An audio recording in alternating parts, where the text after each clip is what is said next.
conosco uma deputada estadual muito especial, Gleice Jane, do Partido dos Trabalhadores, debutando na Assembleia Legislativa, e a gente vai falar um pouquinho desse seu trabalho, Jane. Você, num momento tão difícil da sua vida, problema de saúde, Deus pegou e mostrou um caminho para você, que foi a Assembleia Legislativa. Eu primeiro gostaria que você falasse dessa transição na sua vida. Antônio Carlos, esse foi um momento assim bem especial e bem difícil, né? Porque dentro do Partido dos Trabalhadores a gente trabalha muito em coletivo, né? E a gente sempre se chama de companheiros e companheiras porque a gente, embora tenhamos disputas internas, mas a gente sempre tem um carinho muito especial por todo mundo. E naquele momento nós tínhamos um deputado que estava doente, que era o deputado Zeca. Na sequência eu adoeci também, estava internada no hospital. Logo na sequência a gente teve a morte de um companheiro também, que foi o Amarildo Cruz. Então esse processo foi um processo muito difícil, porque a gente perdia companheiros, sabia da fragilidade de outros, e eu estava doente também, mas eu tinha uma missão, que era assumir o mandato e ter que assumir esse mandato, assim, carregar a luta que o partido trazia tanto para o companheiro Amarildo como para mim. Foi um desafio muito grande. Passei aí desse período uns 5 meses ainda me recuperando, agora estou recuperada, graças a Deus, mas foram momentos difíceis, né? Mas uma coisa a gente nunca perdeu, que foi a fé, foi a esperança, foi o desejo de trabalhar para a população, e isso acho que me ajudou muito também a me recuperar. Isso ajudou bastante no processo da minha recuperação, inclusive de trazer para mim uma obrigação que era: agora eu tenho que cuidar da minha saúde todo momento, eu tenho que fazer exercício físico que eu não fazia antes. Então isso trouxe para mim também alguns benefícios pessoais, né, nesse processo, que é a obrigação de cuidar da minha saúde para poder dar conta desse trabalho que é bastante intenso. Nos momentos de crise, você chegou a algum momento a pensar em não assumir? Num primeiro momento eu cheguei a pensar que talvez eu não tivesse condições, porque a morte do Amarildo aconteceu 11 dias depois que eu estava paraplégica, né? Eu tinha ficado sem movimento nenhum no hospital, e naquele momento eu também tinha tido uma paralisia cerebral, meu rosto também ainda foi afetado, e eu ainda tinha um pouco de dificuldade, muita dificuldade de mobilidade, de andar, mas eu tinha dificuldade às vezes de organizar uma frase do início ao fim, né? Então assim, isso tudo me fez pensar que talvez eu não fosse conseguir exercer o trabalho. Foi um momento difícil, mas em alguns dias depois, já com a fisioterapia, eu comecei a perceber que era possível. E os médicos, né, o pessoal da saúde também sempre me disse: olha, isso volta, fica tranquila, que vai dar certo. E eu demorei também para assumir, né? Eu assumi o mandato 1 mês depois que o companheiro Amarildo nos deixou essa missão. Então eu tive um tempo para me recuperar e para garantir que eu teria a condição de exercer bem o trabalho. Eu tinha uma preocupação não só de assumir o mandato, mas de assumir e realmente conseguir trabalhar. Como é que foi esse processo de recuperação? Eu gostaria que você falasse um pouquinho da sua doença, para que as pessoas pudessem entender também a sua luta. Eu tive uma síndrome de Guillain-Barré. Síndrome de Guillain-Barré é uma doença autoimune, uma doença rara. Ela acontece sempre depois de uma infecção viral ou uma infecção bacteriana. E a gente nunca sabe também que tem predisposição para ela ou que isso vai acontecer. No meu caso, eu demorei 14 dias para perder todos os movimentos. Então, do primeiro sintoma até o dia em que ela estabilizou foram 14 dias, e eu saio de uma condição boa e fico paraplégica, né? Então, mas ela é uma doença que pode levar à perda da vida, né? Porque ela ataca toda a musculatura. Então eu comecei a sentir dormência nas mãos, nos pés, nos dedos, porque ela vem de fora para dentro, né? Depois que ela ataca todos os braços, as pernas, ela também ataca a musculatura do coração, do pulmão, de todos os órgãos internos. Então eu cheguei a ter assim, sequelas para o processo de recuperação de estômago, né, de respiração um pouco ainda. Assim, demorei um tempinho ainda para me reestabelecer. O meu estômago, ele melhorou depois de 6 meses. Né, que eu passei a comer e ter uma digestão, porque a musculatura do meu organismo não estava ainda suficiente. E realmente a sensação que eu tinha é de que meus músculos todos derreteram e eu não tinha força para nada. Então eu fiquei exatamente sem molenga, sem força alguma, né? Mas a recuperação, eu tomava uma medicação para dor, porque ela também ela é uma doença do nervo que ataca a musculatura.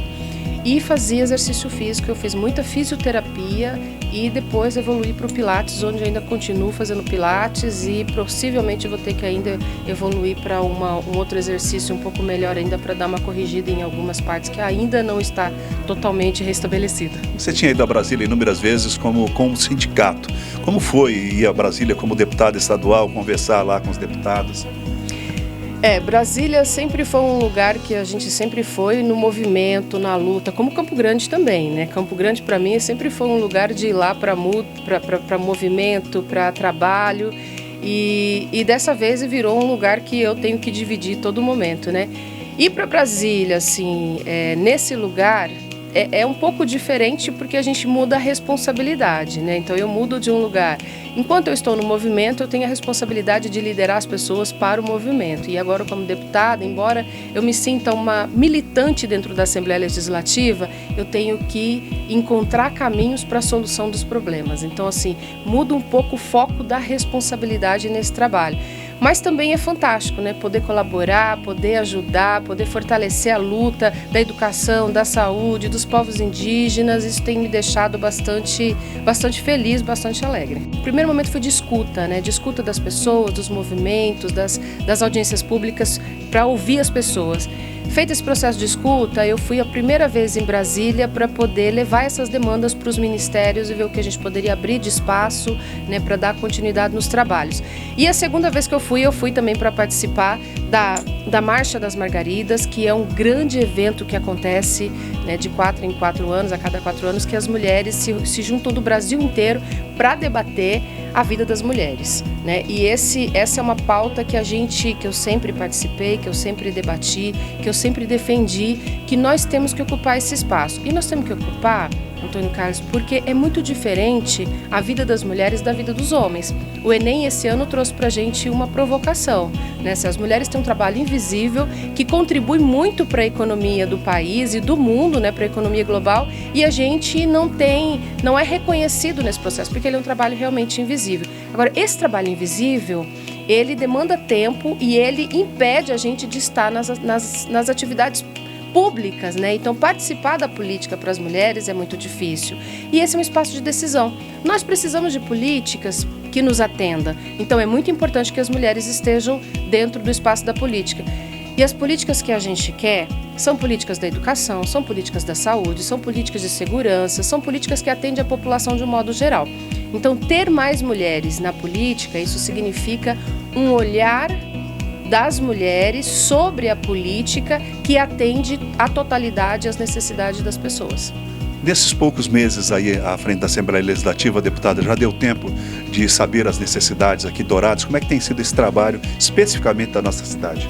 Bom, Dourados, como é a minha cidade, como eu sempre fui muito atenta à cidade, então para mim não tem sido muita novidade, né, dialogar pela cidade e acompanhar a problemática. Então, no geral, eu já tinha uma boa leitura das necessidades da cidade. Mesmo assim, a gente tem feito um processo de escuta, de visitar as pessoas, fizemos uma audiência pública, 2 audiências públicas das que nós fizemos aqui em Dourados, uma sobre educação, outra sobre as pautas indígenas, participando das reuniões, né, coletivas com as pessoas, visitando as escolas. Então, a gente já tem um olhar sobre a cidade, sobre a necessidade, e a gente tem levado essas demandas a todo momento para a Assembleia Legislativa. Sobre política, o partido já chegou a falar, é claro que é evidente que vocês vão se reunir, vão discutir, mas chegaram a cogitar nome para a eleição do ano que vem? Você está à disposição ou não?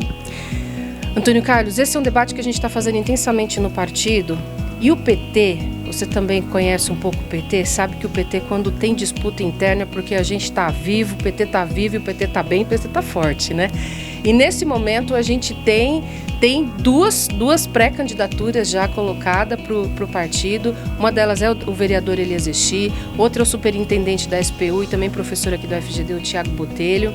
Então são 2 pessoas, uma que traz a experiência, outra que traz a juventude, uma nova forma de olhar para a política. Então a gente tem um equilíbrio nesse momento do debate interno do partido, né? E o que a gente está fazendo com isso é a gente trazendo isso tudo para um debate eleitoral e para um debate de projeto para a cidade. Porque mais do que um candidato, a gente precisa ter um projeto do partido para a cidade. né? A gente percebe que há muitos anos a gente não tem um projeto para a cidade, um projeto que integre as secretarias. A gente percebe assim que cada prefeito que vem que está na prefeitura, não mostrou para a gente exatamente o que é da saúde, o que é da educação, o que é para a cultura, não consegue integrar esses elementos, né? O quanto que a cultura pode garantir para a economia, né? Economia solidária, qual a importância disso para a cidade. Então a gente tem uma série de situações e de problemas na cidade que a gente está debatendo dentro do partido, que a gente vem discutindo, e a gente nesse momento está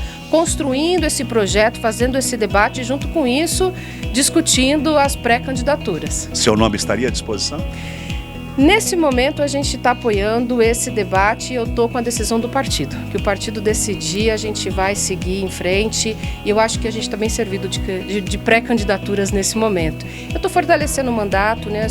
Cheguei no mandato já com uma fragilidade enorme de saúde. Recentemente que eu me recupero totalmente para conseguir dar sequência. Então acho que eu ainda não estou pronta para assumir uma candidatura com essa dimensão e com esse processo ainda na cidade, mas estou ajudando muito o partido e sei que o partido decidir, a gente vai ter um projeto maravilhoso com um candidato muito bom, porque os dois são muito importantes e conhecem muito a cidade, são dois companheiros que têm um compromisso com a cidade, então eu acho que a gente está bem, eu acho que o PT está caminhando no rumo certo.